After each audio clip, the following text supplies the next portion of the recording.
I think I received an email to, for my invite to come to the Look 3 Festival. I didn't know much about it. I did a little research, but I was involved in an outdoor exhibit of Michael Jordan in Chicago, which was consuming my life. And I couldn't really concentrate on this. And so I wasn't that excited. And I didn't know how to get all the pictures together. And then Scott Thody came in, and he really sort of sold me and helped me through this whole process and put all the photographs together. I must have sent him 3,000 images. And he did that work. And when I got here yesterday and saw what this festival is in the theater and in the church, you know, I was sort of overwhelmed yesterday. I mean, to see the pictures in a Church of Christ built in, 1837 it was really overpowering, I thought. So I'm very happy I came here.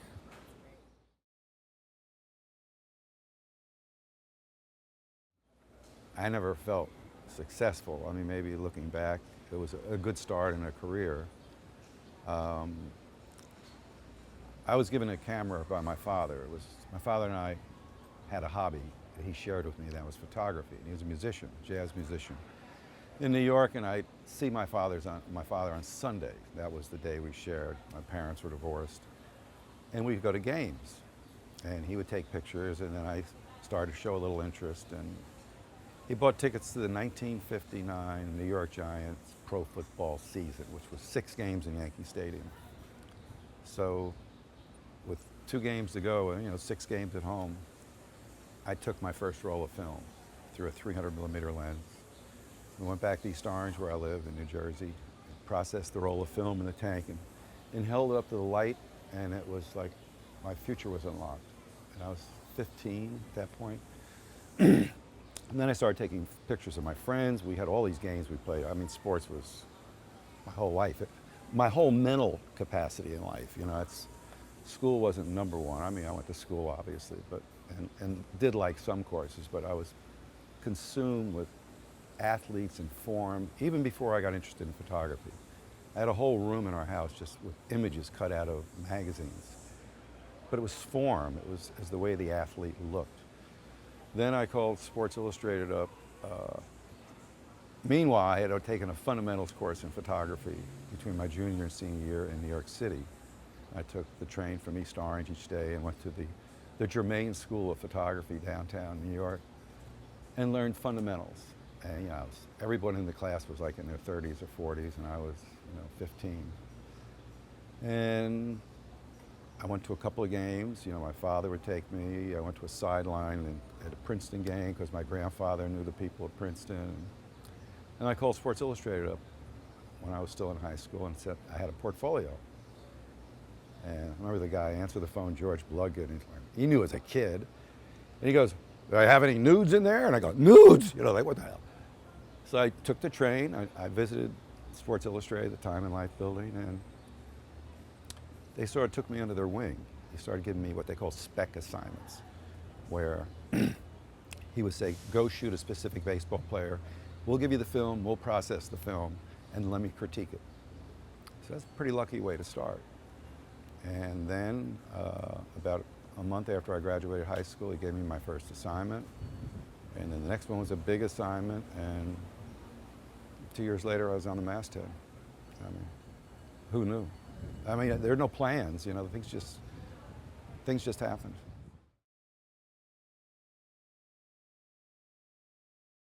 In some cases, being young was great because with the Philadelphia Phillies, I was younger than any of the players. And they'd all call you kid, and I became almost a mascot with the Phillies in '64. The New York press corps, the old hardcore press corps, there's not a lot of love between them and me. It's not that I dislike them. Neil Eifer, another young photographer, and I were the future. And they fought us at every stop, throwing you out of games. They're mean-spirited. And then, 8 years go by, and now you're all their best friends. So there were some things that were difficult being young. That and my name, being 16 or 17, and the Iooss at every credential stop, which was just a nightmare. You know, I've had, the best credential was Mr. Walter Loass, Loass. And my assistant was the assistant to Mr. Loass, or Slatter Los, or Toast, or Iooss, or, I mean, Gross. It goes on and on.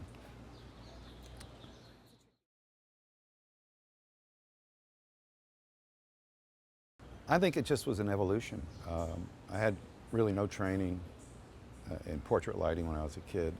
The first portrait I was giving for the magazine was of a boxer named Reuben Hurricane Carter, who Bob Dylan wrote the famous song Hurricane about. And I shot him in that's probably him. I shot him in Saddlebrook, New Jersey, and it was in his basement. And I took 2 table lamps, took the shades off, an overhead bulb, and that's how I lit him. So, you know, as you evolve as a photographer, you start to learn what you're supposed to do and how to take pictures. And then a specific assignment came along in '82 that sort of catapulted me into learning more about portraiture and the action portrait, which is a great thing to do, where you control the athlete, you bring in Michael Jordan, Carl Lewis, whoever it is, and you set them up at 4 or 5 in the afternoon, you build platforms, you light it, and you create an image of what people think that athlete is.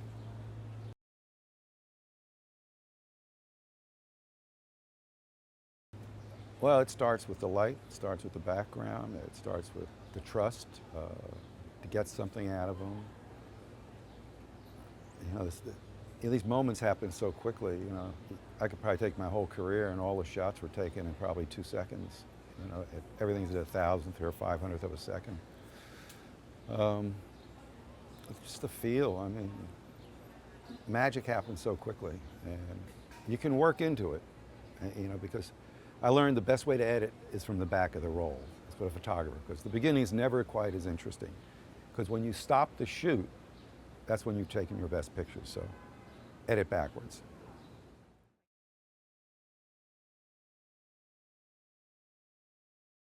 I have a group of favorites that, you know, I did books with a group of athletes, and those are the ones you spend a lot of time with. Obviously, the Michael Jordan relationship was special because I got him at the peak of his career twice. We did 2 books.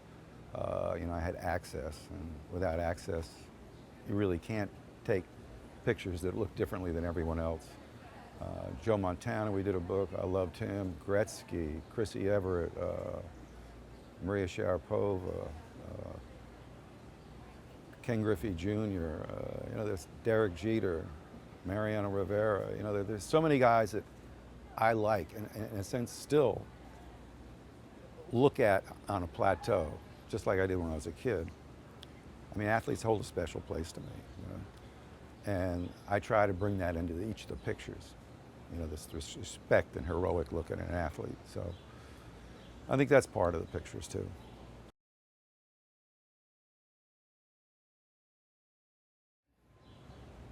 I think it's hard to get a lot of people because no one, just because I may have a reputation, doesn't mean I can get LeBron in a week, because there's probably 100 phone calls a day trying to get LeBron 24 hours a day. One I would have liked to photograph was Federer, but I never got the chance because he was such a special player in his day. And I just so graceful, you know. It's just, for me, this would have been like shooting ducks in a gallery. You know, I got Federer in a room to do it the way I want. We're going to kill this. And he would have known it when we got in there, because this is the way it was going to be. And the players can be coached. They're looking for guidance. That's their whole life, is being told what to do. So, in a sense, I can't be overwhelmed by their presence. They're looking for me to make this work. They're not photographers. I'm not a hockey star. So I've learned that that's the best way to go. You know, you collaborate. This is what we're going to do. Do you want to do this? You know, it's like this. You know, one guy might say, no, I'm not doing that. I'm not dunking 5 times. I'm not going to do this. So you compromise, and you make it work.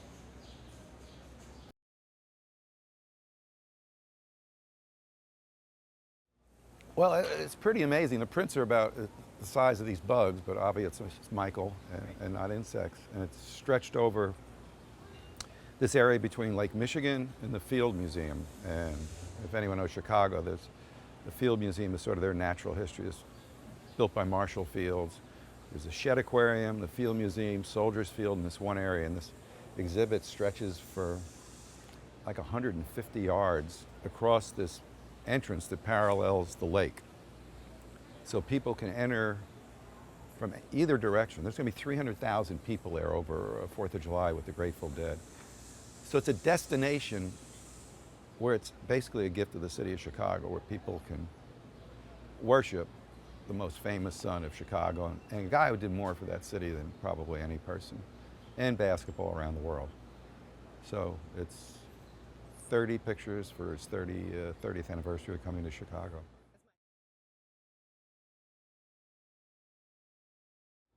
No, he's seen the pictures because he had to approve them, and he would never come to an open venue like that. Would I love to go through the pictures with Michael once? Absolutely. Because that would be unbelievable. Because just, he's so sharp in what he remembers, you know, and how he sees things, obviously, is different than I might. But he'll remember everything there and have a whole different viewpoint and, you know, belittle me. And that's the way it goes. But we spent some wonderful times together, and, you know, I was lucky enough to document this giant at the peak of his career. Like Elvis in '56 with Wertheimer, or no one. That's the greatest documentary of a young star ever done. Albert Wertheimer's Elvis in '56. From truck driver to the biggest star in the world. Ali didn't have that. That's how I approached Michael. I just approached him out of the blue to do this book. I flew to Chicago.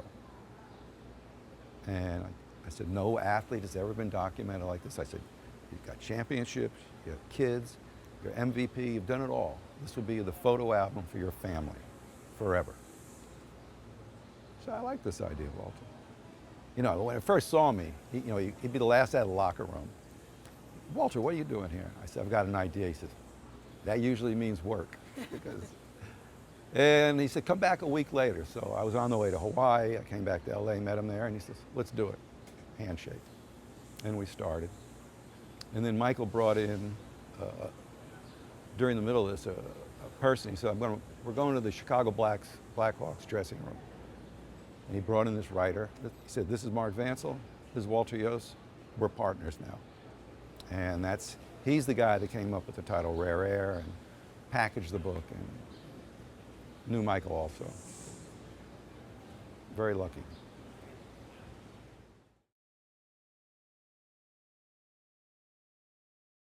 Yes, it's been as amazing as you can imagine it is. It's the same in some ways as being given, you know, Michael Jordan, Wayne Gretzky, Joe Montana on a trip. And every day you wake up and have a chance in the morning to do a great shot in morning light and in the afternoon. But instead of them, you have Heidi Klum, you have Christy Brinkley, you have Marissa Miller, you have Kate Upton, Petra, Nemkova, Vendela, you know, and they're the best at what they do. And you have a crew that makes your life easy. And for me, I mean, obviously it's a great trip, but I'm a sports photographer. I do that 2 weeks a year, so I'm sort of like I masquerade as a fashion photographer for a couple of weeks.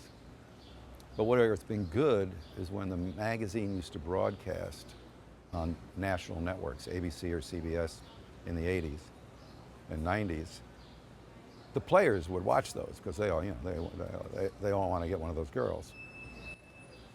And you know, they'd walk into a locker room and they, hey man, you're that guy, you're that photographer in the video, come here man, I want to ask you something. You know, and here we go. It's like now I'm pimping for them.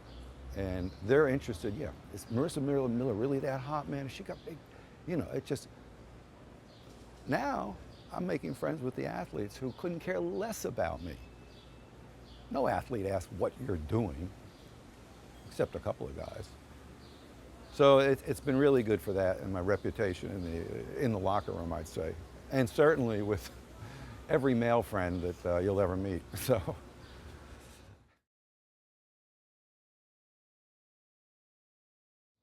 I mean, we're proud of both our sons. They followed in the business, and I don't know how easy it is. I don't know how easy it is for any photographer. I'm just not going to limit our son. Uh, I'm sure he has to fight through some battles with the name, but he's, you know, he had a chance to do the swimsuit issue, and he had the cover, 4 or 5 years ago, and to do more of them. But he's such a stickler for a specific look that this is what he's going to do in photography. And we all disagreed that you should take this job because you need to make money too. It's a business. But he said you would lose control of your images online, and he didn't want to be defined by that. He wants to do something else. And he's accomplishing it now. It took a little while and effort, but he's right. So I watch him, you know. I'm in LA, I'm in London, you know, it's like, Jesus, it's watching my shadow, you know. And our oldest son, Christian, is the photo editor of Golf Digest, so I have a contract with them, so I work for him 20 days a year, so he's my boss. So it's really sort of a beautiful thing, you know, to work for your son and your other son. So there's always this common thread that we have together. And when Steve Fine was my picture editor, it was Steve Fine and my son. It was like, it couldn't get much better than that. So that was sort of the perfect storm.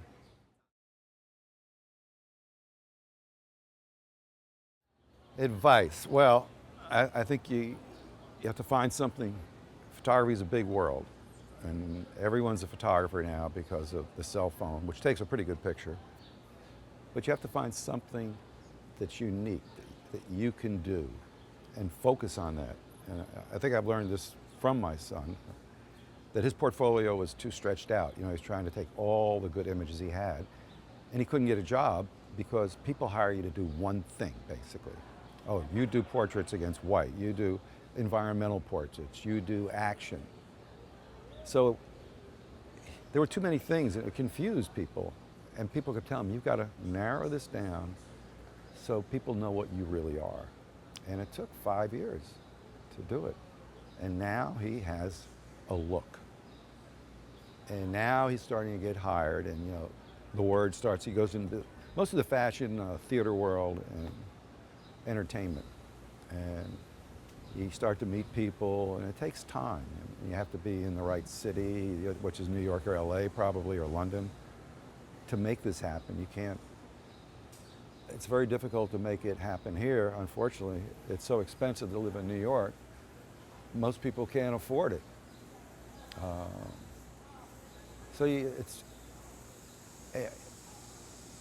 Everyone has to keep fighting it. I mean, you can be the flavor of the month for a year, you know, most people can't even get to be flavor of the month, you know, where everyone wants their picture for, you know, a couple of years. A photographer told me that once, because he hadn't been working much. At least I was flavor of the month once. So you think of that as a short career, and then you think of something that's gone on so long as this, which is a long time.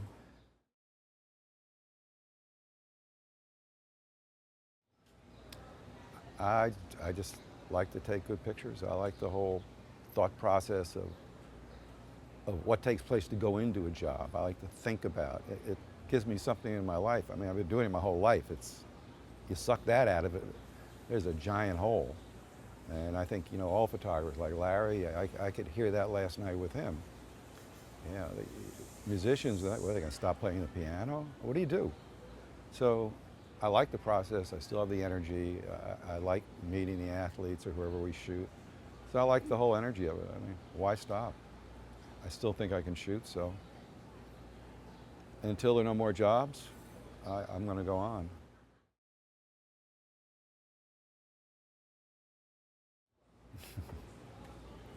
I don't know. Probably as a good grandfather.